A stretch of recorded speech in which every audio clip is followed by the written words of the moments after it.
Hey everyone, we are here playing as Potential Unleashed, or Potatoes Unleashed, as fans of beyoken would know it as. We're up against Valencia. Not entirely sure what to expect. This opening hand has a cheap piece of ice to block HQ. Nothing on R&D, so we could lose that way. And no money, so I think we mulligan. This is okay. Pop-up window is really good for us. Target marketing, I don't know what to call. This could be a cipher deck. It could be a siphon deck. They could be playing Obelisk. Blackmail's an obvious one, so maybe we'll hold on for that. But then again, we tend to just leave things pretty open.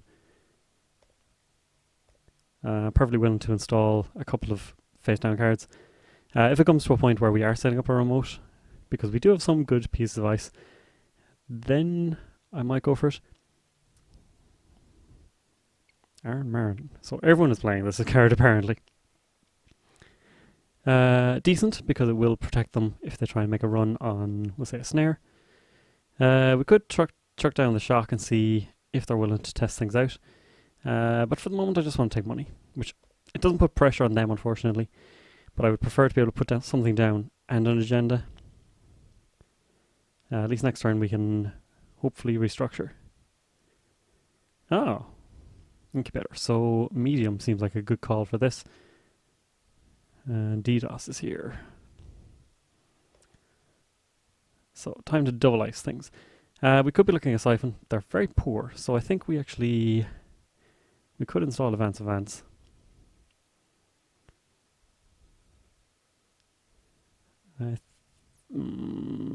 No, it seems like a bad idea. I'm going to install this and we'll just test the waters, see if they're willing to run things. DDoS means we got to watch out for things like en passant. Medium, probably. What else? It's likely they're just going to take credits this turn. So we could have gotten a feedle out the door. I would have preferred food, obviously. And Nerve Agent. Nerve Agent seems really dangerous against a Jinteki. So I am going to install advance in a new remote or server 1? Server 1, I think. If they do have Temujin, at least it'll shut that down. So we'll do this. And the reason we're doing this is they'll have to take credits to run it.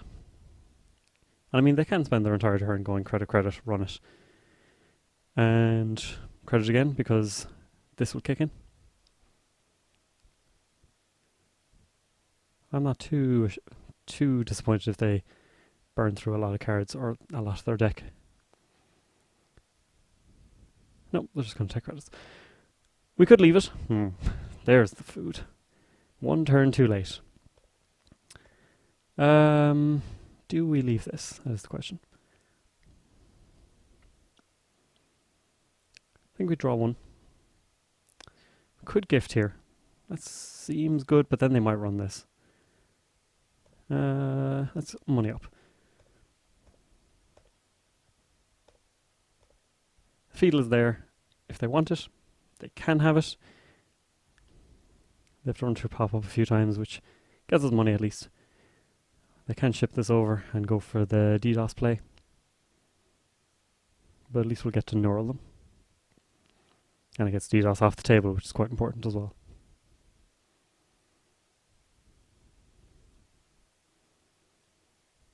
I'm curious. This is an interesting deck. I'm playing in the casual lobby. It is Sunday evening. And just trying to get some games in. The competitive lobby, not very busy at the moment.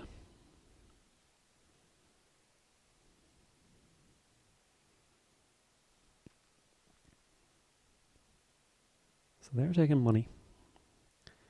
They might just ignore this altogether. We will throw this on HQ, I think.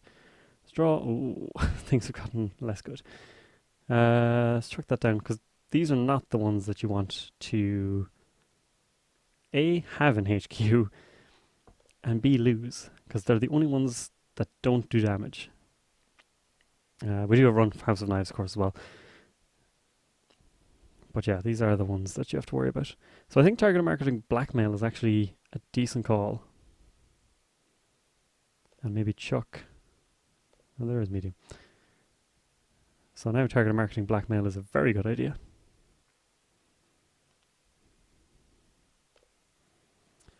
So let's draw. Hedge fund snare is good to have in hand.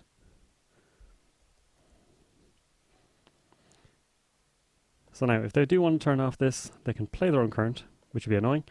They can run this, which we've left for ages. So surely they imagine that it's nothing at this stage, right? Archives, so they will be hitting a shock every time, which is great for me. That's 2 points of damage each and every time. And Omsant is great to lose, plus a sure gamble, which they do need. So now they're kind of thinking, do we keep running? It's 1 damage each time, plus 1 mystery damage, which is the worst thing about Potential Unleashed. Like, you might look at your hand and think, alright, it's not too bad. I can easily chuck these cards away. But it's the cards that you haven't drawn yet that you kind of feel, I do need these.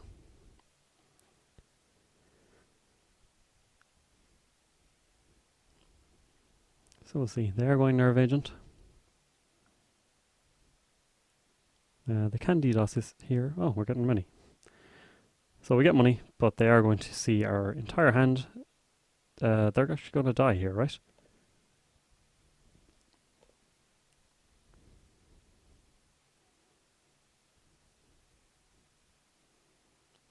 Because there's no paid ability window between grabbing agendas. So yeah, that's that.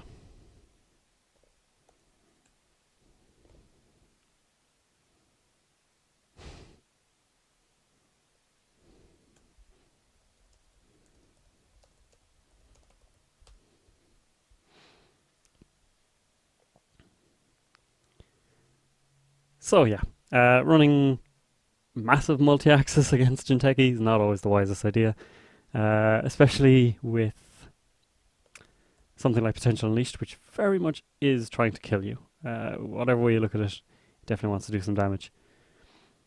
Let's try this again. Hopefully a bit of a longer game, but hope you enjoyed it anyway.